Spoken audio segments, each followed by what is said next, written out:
ইরানের সঙ্গে সংঘাত শুরুর পর থেকে এখন পর্যন্ত যুক্তরাষ্ট্র ৩৯টি সামরিক বিমান হারিয়েছে বলে মার্কিন সিনেটের এক শুনানিতে উঠে এসেছে।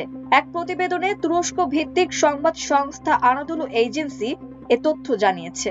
প্রতিবেদনে বলা হয়, মঙ্গলবার মার্কিন সিনেটে অনুষ্ঠিত এক শুনানিতে ডেমোক্রেটিক পার্টির আইন প্রণেতা এড কেস পেন্টাগনের একটি প্রতিবেদনের তথ্য তুলে ধরে যুক্তরাষ্ট্রের ক্ষয়ক্ষতির বিষয়টি উল্লেখ করেন। তিনি বলেন, দ্য ওয়ার জোনে প্রকাশিত একটি প্রতিবেদনের তথ্য অনুযায়ী এখন পর্যন্ত প্রায় ৩৯টি বিমান হারিয়েছে যুক্তরাষ্ট্র।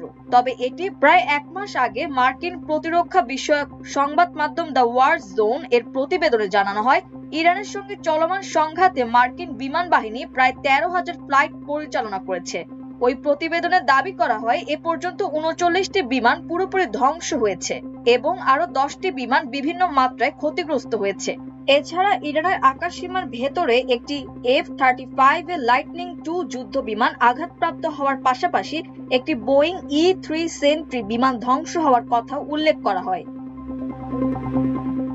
এদিকে ইরান যুদ্ধ চালাতে গিয়ে যুক্তরাষ্ট্রের এখন পর্যন্ত $29 বিলিয়ন খরচ হয়েছে। গতকাল মঙ্গলবার মার্কিন প্রতিরক্ষা সদর দপ্তর পেন্টাগনের এক জ্যেষ্ঠ কর্মকর্তা এ তথ্য দিয়েছেন। গত এপ্রিলের শেষ দিকে দেওয়া হিসাবের তুলনায় এই খরচের পরিমাণ $4 বিলিয়ন বেশি। এর আগে গত 29 এপ্রিল পেন্টাগন বলেছিল, ওই সময় পর্যন্ত যুদ্ধে যুক্তরাষ্ট্রের $25 বিলিয়ন খরচ হয়েছিল। তবে পেন্টাগন কিভাবে $29 বিলিয়ন এই হিসাব করেছে তা স্পষ্ট নয়।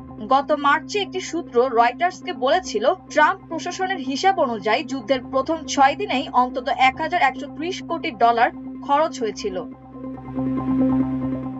কন্ট্রোলারের দায়িত্ব পালন করা জুলস হার্স্ট আইন প্রণেতাদের বলেন, নতুন হিসাবের মধ্যে সামরিক সরঞ্জাম মেরামত ও পরিবর্তনজনিত খরচের হালনাগাদ তথ্য ও যুদ্ধ পরিচালনার ব্যয়ও যুক্ত করা হয়েছে।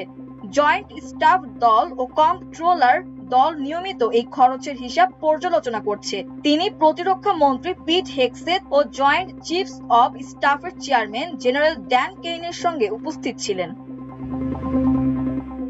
গত 28 ফেব্রুয়ারি যুক্তরাষ্ট্র ও ইসরায়েল যৌথভাবে ইরানে হামলা চালালে পাল্টা প্রতিক্রিয়ায় তেহরান ইসরায়েল উপসাগরীয় অঞ্চলে যুক্তরাষ্ট্রের মিত্রদের বিরুদ্ধে ব্যবস্থা নেয়।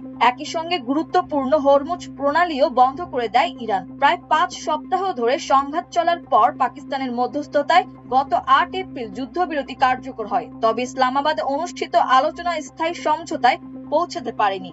এরপর মার্কিন প্রেসিডেন্ট ডোনাল্ড ট্রাম্প নির্দিষ্ট সময়সীমা ছাড়াই যুদ্ধবিরতির মেয়াদ বাড়ানোর ঘোষণা দেন।